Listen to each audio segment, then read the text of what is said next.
അപ്പോൾ ഇതിനകത്ത് ഏറ്റവും വലിയൊരു ഫാക്ടർ എന്ന് പറഞ്ഞിട്ടുണ്ടെങ്കിൽ ലേബേഴ്സിനെ കുറയ്ക്കുക എന്നുള്ളതാണ്. കൃഷിയിൽ ഇനി അതിന് ഫ്യൂച്ചർ കാണുന്നത് ലേബേഴ്സിനെ കുറയ്ക്കുമ്പോൾ മാത്രമാണ്. എനിക്ക് ഇതിനകത്ത് ലേബർ കുറയ്ക്കാൻ വേണ്ടി എന്നെ ഏറ്റവും കൂടുതൽ സഹായിച്ച ഈ റോപ്പ് വേ ആണ്.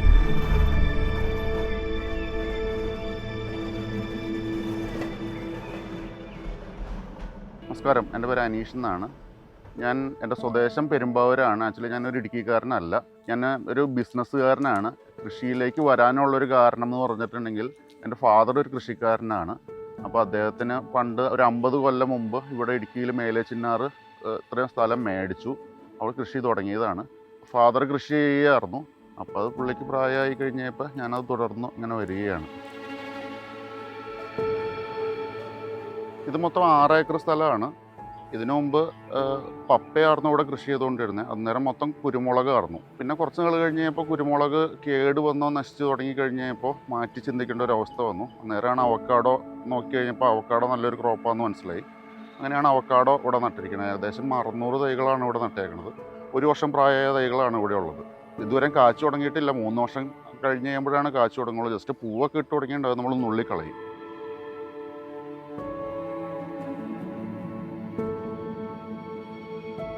ഞാൻ ഇവിടെ കൃഷി തുടങ്ങിയപ്പോൾ തന്നെ എന്നെ ഏറ്റവും വലിയ മടുപ്പിച്ച ഒരു ഫാക്ടർ എന്ന് പറഞ്ഞിട്ടുണ്ടെങ്കിൽ ലേബേഴ്സാണ്. ലേബേഴ്സ് ഇവിടെ തീരെ കിട്ടാനില്ല.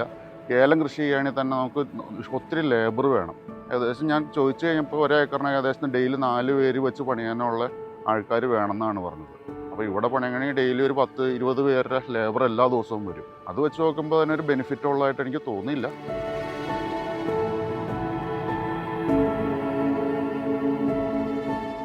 ഈ സ്ഥലത്തിൻ്റെ ഏകദേശം ലെങ്ത്ത് എന്ന് പറഞ്ഞിട്ടുണ്ടെങ്കിൽ 300 മീറ്ററാണ്.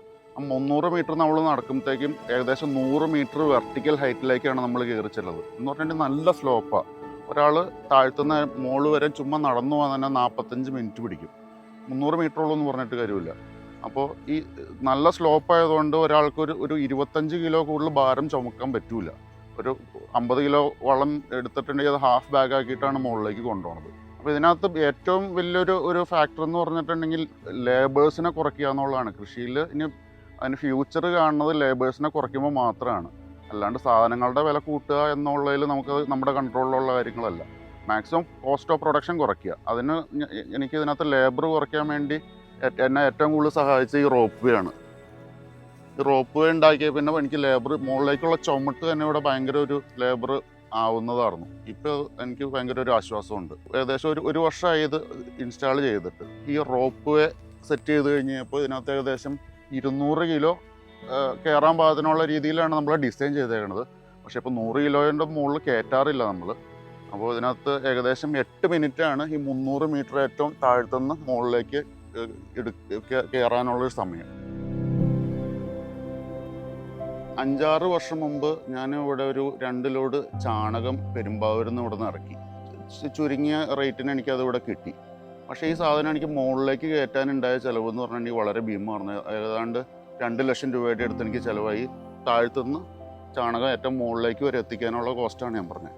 അപ്പോൾ എനിക്കൊരു തോന്നലുണ്ടായി, കൃഷി ഈ രീതിയിലാണെങ്കിൽ മുന്നോട്ട് പോകില്ല. ഇതിന് വേറെ എന്തെങ്കിലും സംവിധാനങ്ങൾ നമുക്ക് കിട്ടിയേ പറ്റുള്ളൂ എന്ന്. അപ്പോൾ പല കാര്യങ്ങൾ ആലോചിച്ചു. റോഡ് വെട്ടിയാലോ എന്ന് ആലോചിച്ചു. അപ്പം റോഡ് വെട്ടിയാലുള്ള പ്രശ്നം എന്താണെന്ന് വെച്ചിട്ടുണ്ടെങ്കിൽ കുഴഞ്ഞ മണ്ണാണ് ഇവിടെയുള്ളത്. ഇതിനകത്ത് നമ്മൾ വഴി വെട്ടുകയാണെങ്കിൽ ഒരു മഴ പെയ്ത് കഴിയുമ്പോൾ മൊത്തം താഴ്ത്തിയിട്ട് പോരാനുള്ള സാധ്യതയുണ്ട്. അതുപോലെ കണ്ടമാനം സ്ഥലവും പോകും. കാരണം എയർപിന്നായിട്ട് ഇങ്ങനെ വളഞ്ഞാണല്ലോ വഴി പോകുന്നത്. അപ്പോൾ നടക്കൂല എന്ന് മനസ്സിലായി കഴിഞ്ഞപ്പോഴാണ് ഇങ്ങനെ റോപ്പിനെ കുറിച്ച് ഒരു ചിന്ത വന്നത്. നേരെ കോയമ്പത്തൂർ പോയി കുറച്ച് റോപ്പ് മേടിച്ചുകൊണ്ട് വന്നു. അത് മുകളിലേക്ക് വലിച്ചു കെട്ടി. എന്നിട്ടാണ് ഈ സാധനം അങ്ങനെ മുകളിലേക്ക് കയറണമെന്ന് ആലോചിച്ചത്.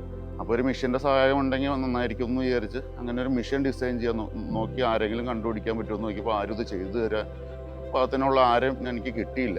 കാരണം ഇതുവരെ ഇവിടെ ആരും ചെയ്തിട്ടില്ലല്ലോ. അപ്പോൾ അങ്ങനെ ഒരു ഇതിൻ്റെ പുറത്താണ് പിന്നെ സ്വന്തമായിട്ട് നിവൃത്തികേട് കൊണ്ട് ഡിസൈൻ ചെയ്യാമെന്ന് വിചാരിച്ച ഒരു മെഷീൻ ഡിസൈൻ ചെയ്തു. അത് ആദ്യത്തെ മെഷീൻ ഡിസൈൻ ചെയ്തു, അത് ഉണ്ടാക്കി അൾട്രാ ഫ്ലോപ്പായി.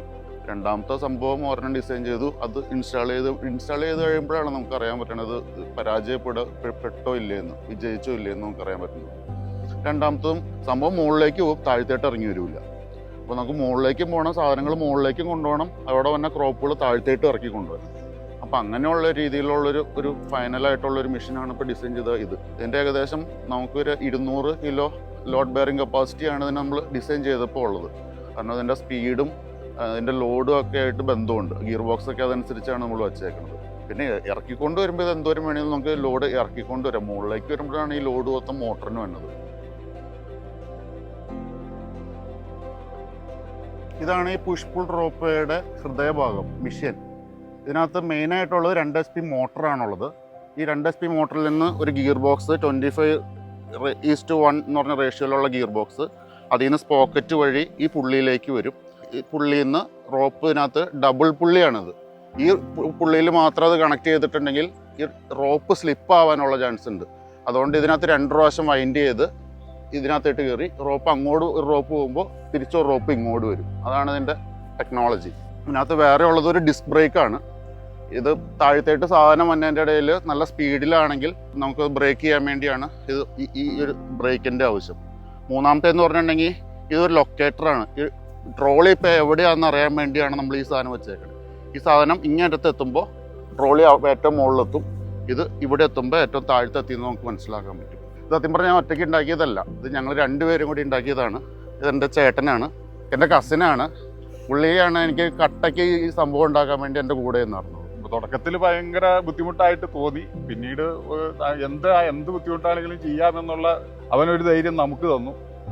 എന്തൊക്കെയാണെങ്കിലും നമുക്ക് നോക്കാം, നഷ്ടങ്ങളൊന്നും നോക്കണ്ട, നമുക്ക് തുടങ്ങാം. ടെക്നിക്കൽ പരമായിട്ടുള്ള കാര്യങ്ങളൊക്കെ നമുക്ക് അറിയാവുന്നത് നമ്മളും പറഞ്ഞു തരാം. അങ്ങനെ തുടങ്ങിയതാണ് ഈ പരിപാടി. പറഞ്ഞാല് മാത്രമല്ല, പുള്ളി ഇവിടെ വന്ന് ഒത്തിരി പണിയെടുത്തിട്ടുണ്ട്. ഇതൊക്കെ പുള്ളി എല്ലാം സെറ്റ് ചെയ്ത്, പുള്ളിക്ക് വെൽഡിങ് നല്ല കറക്റ്റായിട്ട് അറിയാം. ഉള്ള വെൽഡിങ് കാര്യങ്ങളെല്ലാം തൂണുകളെല്ലാം സെറ്റ് ചെയ്ത് പുള്ളിയാണ്. അപ്പൊ അങ്ങനെ അത് ഓരോ പ്രാവശ്യം പിടിപ്പിക്കും. അതിൻ്റെ അകത്ത് പോരായ്മകൾ വരും, അത് മാറ്റും. പിന്നെ ഞങ്ങൾ അവിടെ കൊണ്ടുപോയി ഇതൊക്കെ അഴിച്ചു കൊണ്ടുപോയി പിന്നെയും തിരിച്ചു കൊണ്ടുവന്ന് അങ്ങനെ ഒരുപാട് പ്രാവശ്യം ഒത്തിരി തിരുത്തലിലൂടെയാണ് നമ്മളിത് മുമ്പോട്ട് കയറിയത്. തുടങ്ങി കഴിഞ്ഞപ്പോൾ ആദ്യം ഇടയ്ക്കിടയ്ക്ക് തൂണുകൾ ഉണ്ടായിരുന്നില്ല. അപ്പോൾ തൂണില്ലാണ്ട് നമ്മൾ കൊടുക്കുമ്പോൾ അതിന് എന്താ പ്രശ്നം എന്ന് വെച്ചിട്ടുണ്ടെങ്കിൽ ട്രോളി മണ്ണിൽ തട്ടുന്ന ഒരു പ്രശ്നം വന്നു.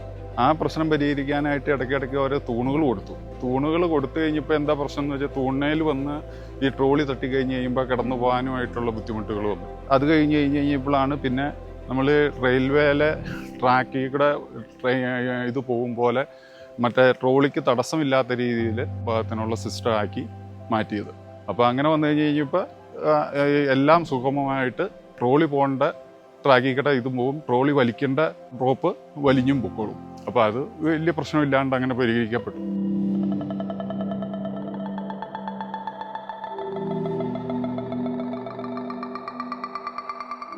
ഞാൻ BBA ആണ് പഠിച്ചത്. പക്ഷേ ആവശ്യം സൃഷ്ടിയുടെ മാതാവ് എന്നൊക്കെ കേട്ടിട്ടില്ലേ? അപ്പോൾ അത് തന്നെയാണ് അവസ്ഥ. അതിനകത്ത് BBAക്കും BTECനും ഒന്നും വലിയ പ്രത്യേകതകളായിട്ട് എനിക്ക് തോന്നിയിട്ടില്ല. ഇത് അത്ര അത്യാവശ്യമായിരുന്നു. അപ്പോൾ അതുകൊണ്ട് നിവൃത്തികേടും കൊണ്ടാണ്. കാരണം ഇത് ഒത്തിരി ആൾക്കാരെ ഞാൻ സമീപിച്ചു, ഇതിങ്ങനെ ചെയ്തു തരാൻ പറ്റുമോ എന്ന് ചോദിച്ച്. അപ്പോൾ പലർക്കും സമയമില്ല എന്ന് പറഞ്ഞു. ചിലർക്ക് ഇത് അതിനകത്ത് റിസ്ക് എടുക്കാൻ പറ്റൂല. ഇത് സംഭവം ചെയ്തു കഴിഞ്ഞിട്ട് ഫ്ലോപ്പായി കഴിഞ്ഞിട്ടുണ്ടെങ്കിൽ അതിൻ്റെ റിസ്ക് അവർ ഏറ്റെടുക്കണമല്ലോ. അപ്പോൾ അതുകൊണ്ട് പലരും എന്നെ മടക്കി. അപ്പോൾ എന്നാൽ പിന്നെ സ്വന്തമായിട്ട് തുടങ്ങിയേക്കാമെന്ന് ഓർത്താണ് ഇങ്ങനെ ഒരു അവസ്ഥയിലേക്ക് വന്നത്.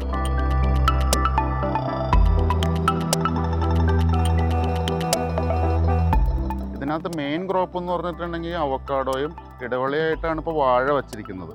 2 കാര്യങ്ങൾക്ക് വേണ്ടിയാണ് വാഴ വെച്ചത്. ഒന്ന്, ഈ അവക്കാഡോയ്ക്ക് ആദ്യത്തെ ഒരു 2 വർഷത്തേക്ക് തണൽ ചെറുതായിട്ട് വേണം. അപ്പോൾ ആ തണൽ കിട്ടാനും പിന്നെ അത്രയും നാൾ 3 വർഷത്തേക്ക് ഇതിനകത്ത് നമുക്ക് യാതൊരു വരുമാനവും ഇല്ലാത്തൊരവസ്ഥയിലായിരിക്കും.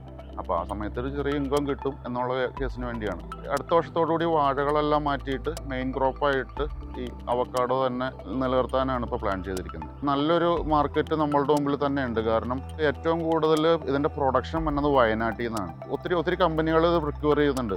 ഫ്രൂട്ട് വാലി എന്ന് പറഞ്ഞൊരു കമ്പനിയിൽ ഷെയർ ഹോൾഡറാണ് ഞാൻ. അപ്പോൾ അവർ ഈ സംഭവം പ്രിക്യൂർ ചെയ്തോളാം എന്ന് പറഞ്ഞിട്ടുണ്ട്. അവരൊന്ന് ആ സമയത്ത് ഹാർവെസ്റ്റ് ചെയ്ത് അവരെടുത്ത് അവർ തന്നെ പുറത്തേക്ക് കയറ്റി വിടുന്ന ഒരു സംഭവമാണ് ഇപ്പോൾ നിലവിൽ കിട്ടുന്നത്. ഇത് ഹൈ റേഞ്ചിൽ ഇടുക്കി ജില്ലയിൽ വയനാട് അങ്ങനെയുള്ള സ്ഥലങ്ങളിലൊക്കെ എല്ലാ കർഷകർക്കും ഓൾമോസ്റ്റ് 90% കർഷകർക്കും ഈ സംഭവം ആവശ്യമുള്ളതാണ്. പിന്നെ ഇതെന്താ അവരൊന്നും ചെയ്യാത്തതെന്ന് വെച്ചിട്ടുണ്ടെങ്കിൽ അവരിങ്ങനെ ഒരു സംഭവം കണ്ടിട്ടില്ലാത്തതുകൊണ്ട് മാത്രമാണ്. ഈ രീതിയിലൊന്നും ചെയ്യണമെന്നില്ല. മുകളിൽ നിന്ന് താഴത്തേട്ട് ഒരു കയറ് വലിച്ചു കെട്ടിയിട്ട് അതിനകത്ത് കൊട്ടയിൽ കയറ്റി നമുക്ക് സാധനം സുഖമായിട്ട് വലിച്ചു കയറ്റാം.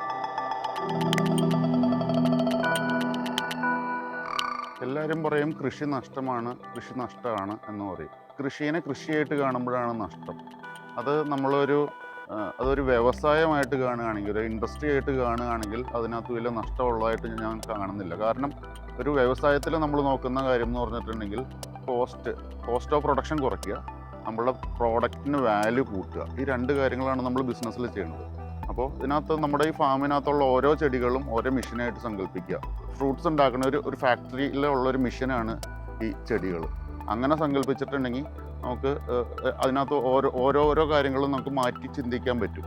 എല്ലാ പ്രോബ്ലങ്ങൾക്കും നമുക്ക് സൊല്യൂഷൻ കാണാൻ പറ്റും. എന്ത് പ്രശ്നമാണെങ്കിലും നമ്മൾ ഈ കൊട്ടക്കണക്കിന് ചാണകം അല്ലെങ്കിൽ അങ്ങനെയുള്ള സാധനങ്ങളൊന്നും ഇട്ടിട്ടൊന്നും കാര്യമില്ല. ചെടികൾക്ക് ആവശ്യമുള്ള സാധനങ്ങൾ കൊടുക്കുക, അതിന് കറക്റ്റായിട്ട് മണ്ണ് പരിശോധിക്കുക, pH പരിശോധിക്കുക, എന്നിട്ട് ആവശ്യമുള്ള സാധനങ്ങൾ അതിനകത്ത് അവർ പറയും ഇന്ന സാധനങ്ങൾ ഇത്ര കുറവുണ്ടെന്ന്. അപ്പോൾ അതനുസരിച്ചുള്ള കാര്യങ്ങൾ മാത്രം നമ്മൾ ഇട്ട് കൊടുത്താൽ മതി.